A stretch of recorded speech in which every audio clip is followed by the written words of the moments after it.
Hi everyone, welcome to InfoSec news section of my channel Security Bit. All the sources of this news are linked in the description. Now let me pass it to my AI friend to help walk us through this news. Okay, so picture this. September 8th, 2025. All of a sudden, the software world kind of holds its breath. A security alert starts ripping through the developer community, and it's signaling a supply chain attack on a scale that's, well, it's almost hard to imagine.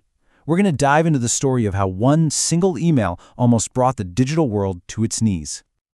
And that was the message that just lit up social media. An urgent warning from security researchers at Aikido Security. And listen, this was no exaggeration. This was the real deal. A compromise targeting the very guts of countless websites and applications. The scale of this thing was just staggering. 2 billion. That's how many times the software packages that got hit are downloaded every single week. I mean, it's a number so big it's hard to wrap your head around the potential blast radius. We are talking about code that runs practically everywhere. But, behind all those scary headlines and those massive numbers, there's a really fascinating story.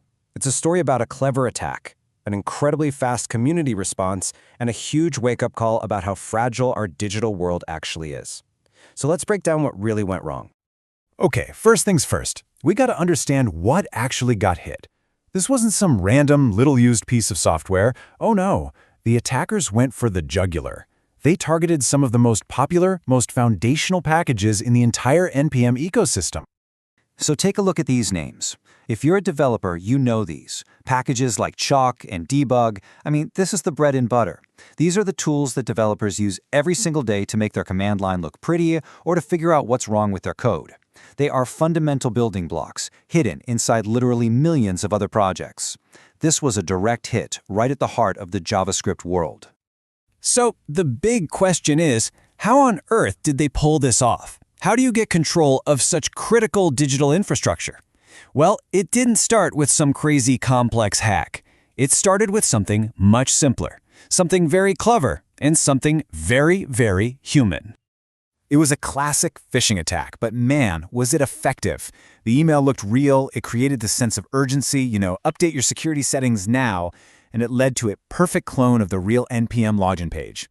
So the developer, Josh Junon, he enters his username, his password, and even his two-factor authentication code. And just like that, poof, the attackers were in, they had the keys to the kingdom.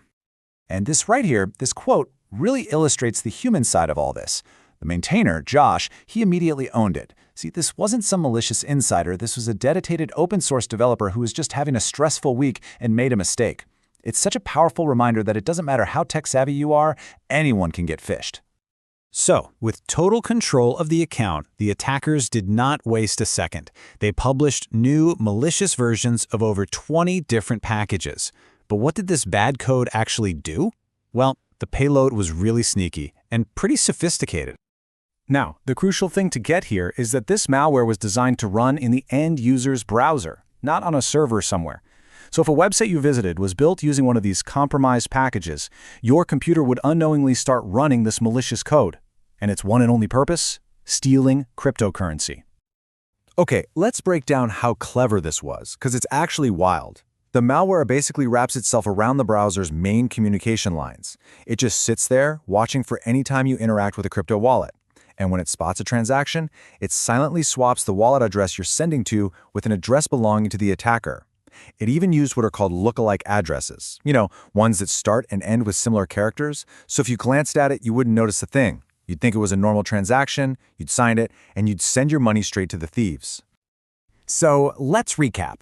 We have a potent crypto-stealing malware. It's deployed on packages with 2 billion weekly downloads. This should have been one of the biggest digital heists in history, right? A total financial catastrophe. But this is where the story takes a really surprising turn. This is the multi-million-dollar question. Or, as it turns out, maybe the multi-dollar question. What was the actual financial damage from this massive, historic, terrifying supply chain attack?